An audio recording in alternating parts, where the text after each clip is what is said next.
What happens to love immediately after the wedding?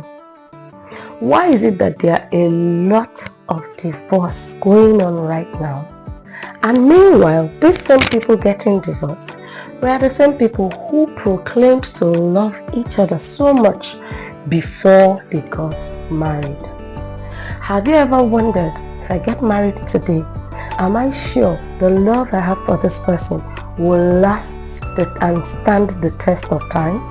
Hello everybody, and welcome once again to another session of the Review With Me podcast. Yay! We are starting our second book read, and for those of you who missed the book review, well, we are reading the book 5 Love Languages by Gary Chapman. I was almost saying why you act the way you do. I'm so in love with that book. The book has become a part of my life. Anyway, for those of you who are just watching this for the first time, before you go further, take a pause, hit the like button, hit the subscribe button, like, share, follow, call other people, tag someone who you think will need this, because each and every one of us wants to be loved, and we don't just want to be loved any way at all. We want to be loved the way we will feel it. Are we together? Alright, so once again, I'm your walkthrough reading coach, Mrs. Peace Terminal. And as I said, we are reading the book, The 5 Love Languages by Gary Chapman. Please take a chill pill, get some cold chilled juice or water, any one you have. Just sit back and walk through this book with me. The review is interesting and it's just a summary. As I said, I'm your walkthrough reading coach. I'm getting books that will be very, very good and very important for your life. Okay, if you're good to go, come with me. Let's go straight into the book. Alright, so I asked the question earlier, what happens to love immediately after the wedding?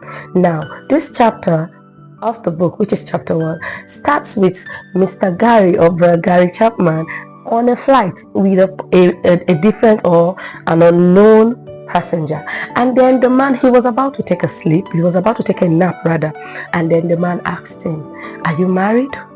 What's going on? And a lot of questions. What happens to love after the wedding? And the way he was going at it, Gary Chapman knew that he wasn't going to find any form of sleep. And then he asked, what exactly is the issue? Apparently, this man had been married 3 good times. And for each and every time before he got married, he was in love.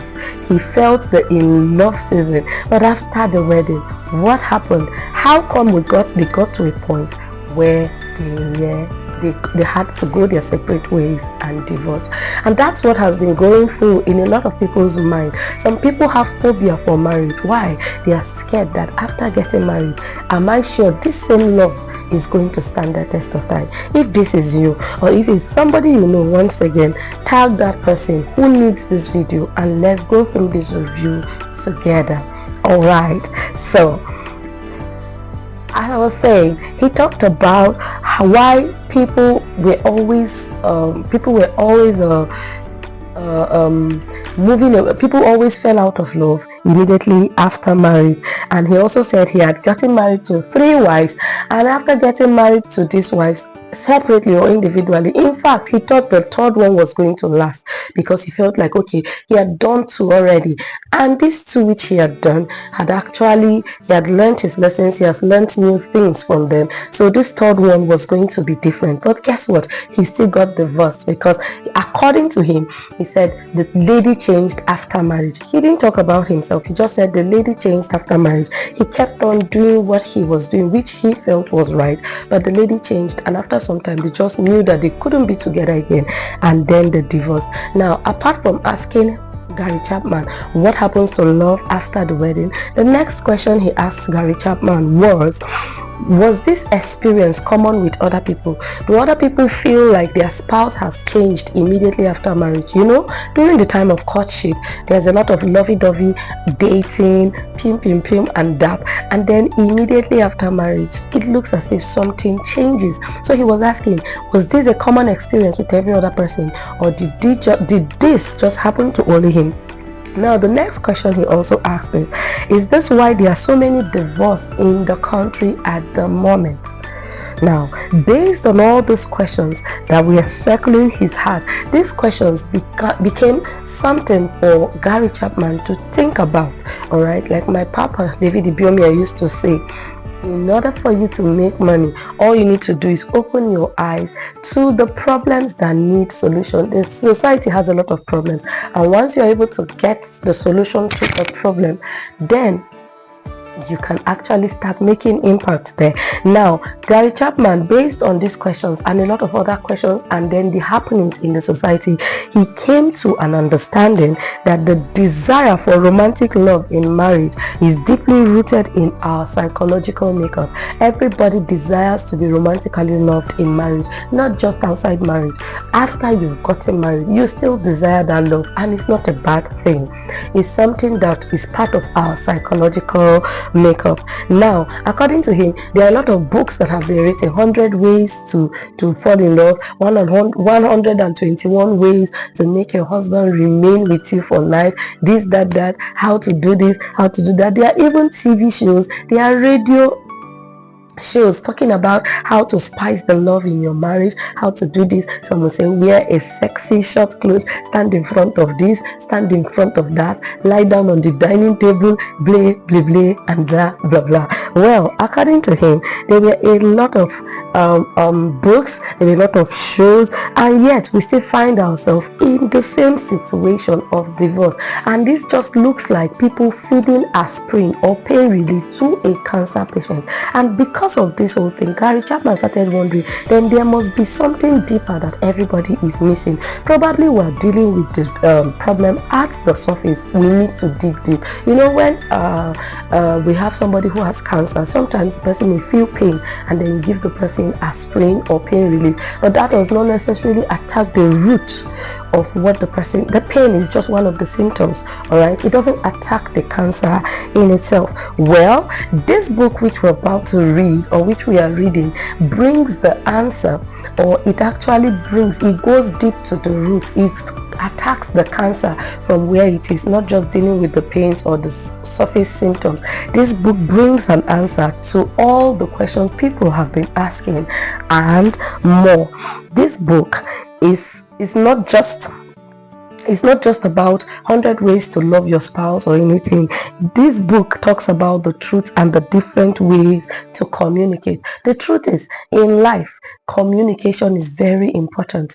If I speak English and you speak Chinese, I speak Swahili and you're speaking Chala, we will never understand each other, and it will look as if I don't get what you're saying, and automatically communication will not be possible. All right, but by the time you learn my language and I learn your language, when you speak it, I will understand you, and when I speak mine, you understand me.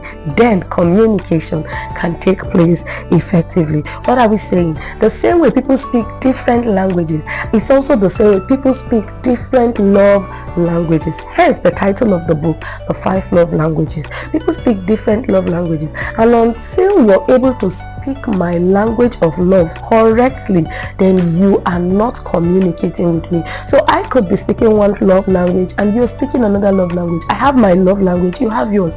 I can't speak mine to you because you will definitely not understand it, and you can't speak yours to me because I won't definitely understand it. So we have to learn to speak each other's love language. Therefore, as a person or an individual, we have our primary native language, as I said earlier. So by language, I could be Igbo, and then another person is Chinese.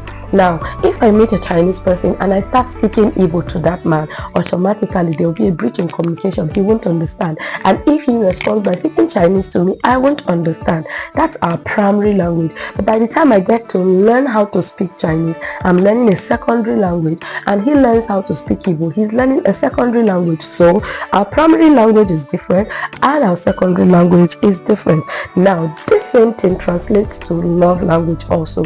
I have my primary love language, you have your primary love language, and then your spouse also have their own primary love language. So we need to learn to speak other love languages, which becomes secondary to us. So when two people with different primary languages meet and communicate, it becomes limited. Hence, there is a need to learn the other person's language As I said, it is similar to love. Your emotional love language and that of your spouse is completely different, just like English and Chinese. So your spouse can be speaking English and you are speaking Chinese. Of course, it will look like she has changed, he has changed, he doesn't love me, she doesn't love me.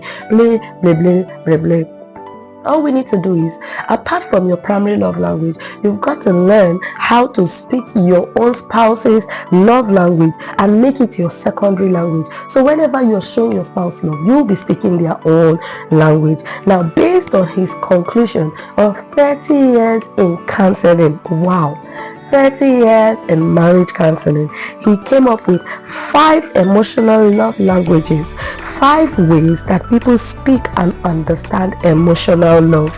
This is seldom do a couple have the same love language. I've said that earlier. Everyone has their own primary love language, but in order for marriage to thrive, they need to learn to speak different people's languages. Now, discovering and learning to speak your spouse's love language is the key, or is a key rather, to a long-lasting love in marriage. Now, take note of that. You have to first discover it, then you have to understand how to speak it. Once you have done this, you've got a key to a long-lasting marriage filled with love. Now, did you enjoy it? I know this is a very short episode. We're just starting the book, but it is basically an introduction, right? Yes. So what I got for you today, every person, what do you think of the rate of divorce in our society? Do you think it can reduce? Do you think we can do better? Right now, if you look at the internet, one of the things trending, especially in the part of the world where we are shooting from, Nigeria, the divorce between 2 celebrities. And it has been going around social media, everybody attacking themselves and all that. What do you really think about this? Please put your comments write your comments in the comment section. Let's know what you think about this chapter. Let's know what you think about divorce. Let's know if you think it's possible for love to be restored back to marriages to last a long time. Thank you very much for staying with me to this point. Please don't forget to like, share, subscribe and follow. Invite others to join us in reading. Let's build a community of reading once again, as we recultivate once again the reading habit in our society. Thank you very much, and God bless you.